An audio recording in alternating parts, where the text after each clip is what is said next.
Hey y'all, it's Holly. Hopefully this is the last time I'll be talking about Thunderball.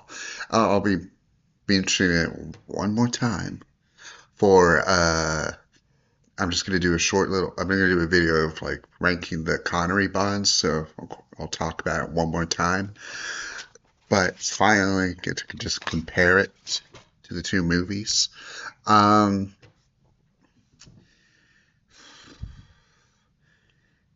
it's weird. Okay, here's the order of which I like them. And I feel like they would have changed if I had finished reading the book before seeing the movies, but we're not getting anywhere. So,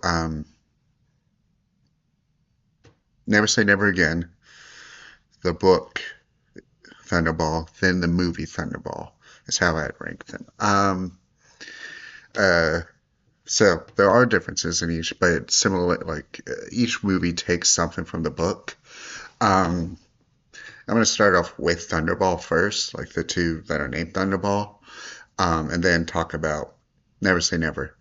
Uh, Before I get into any of that, please, I've noticed some of you are watching more often, which is great, love it, love some views. But please remember to subscribe, comment if whatever, like it, just, support my channel if you want to see more, because I will be doing this more often.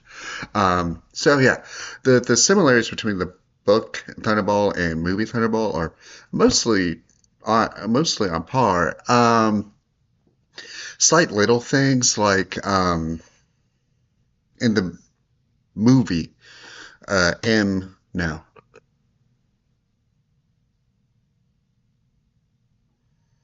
See, this is the issue with watching both at the same time. Uh, no, so the movie does keep in the bit of Bond knowing where to go based off of like, oh, I should go to the NASA because of some information I got from the spot. They do keep that the same. Um, uh, some of the other stuff that's pretty much the same is not quite the underwater battle because there is underwater battles, but the fact that they exist and a lot of the same stuff's the same. It's easier for me to say the differences. Let's say that. Differences being that the climax in the book is underwater. The climax in the movies on a boat.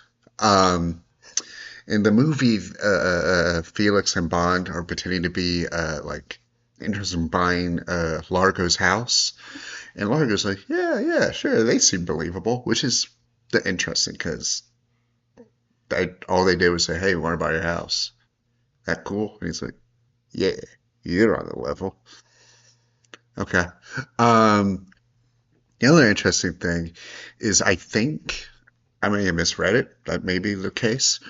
But in the book, uh, Largo, I think, is still technically number two, but for the assignment, he was labeled number one. So like Blofeld um, is able to kind of just switch out who's number one.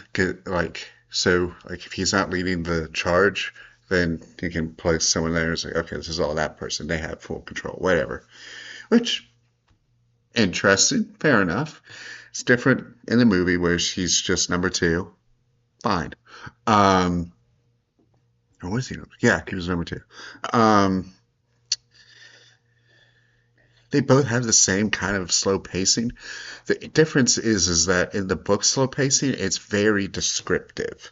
It's like there's a whole chapter pretty much all on Blofeld, right after that one on Largo, then one on the boat later down the line, one on like landing the plane. Like there's like huge detailed chapters for each big thing or like even small things. Um, you can kind of tell that this was kind of, I'm not saying it's not his best, but like definitely feels off.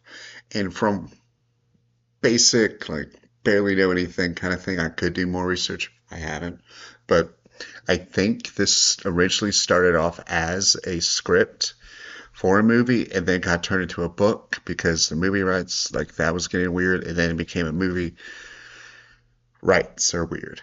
So I can see why this started out as a script because like you would want to have details of how the characters look, so then he has plenty of time to just do all of that. Um, in general, oh yeah, also in the book, they don't have like the big Mardi Gras kind of thing. It's much more focused on let's get this done. We have a deadline. Like they have a submarine in the book that's following the Disco Volante. Volante? Make, make sure I'm saying this. Disco Volante. Volante? Volante? Disco Volante? Mm. Um, oh, yeah, that's another thing in this book. Right when I remembered it. There's a whole chapter about Bond uh, and Felix, like when they're trying to find the boat, and a lot of detail on Bond, like swimming and like dealing with sharks and barracudas and stuff, which interesting, but goes on. Um, and that similar vibe is in the movie, where it just kind of goes on and keeps going. Um, sorry. I mentioned that I like Never Say Never a bit more. Not only because it's just more silly, a bit more fun. The pacing's quicker, and it is a bit closer to the book. In particular, the very ending, the underwater cave system, like temple thing, not in the book, but the fight underwater with Largo and Bond, and like the little submarine thing, like the not submarine thing, the little thing that's holding the bomb. Same thing in the book for the most part, except in the book, Largo throws an octopus at him, which, okay, sure, uh, that was interesting.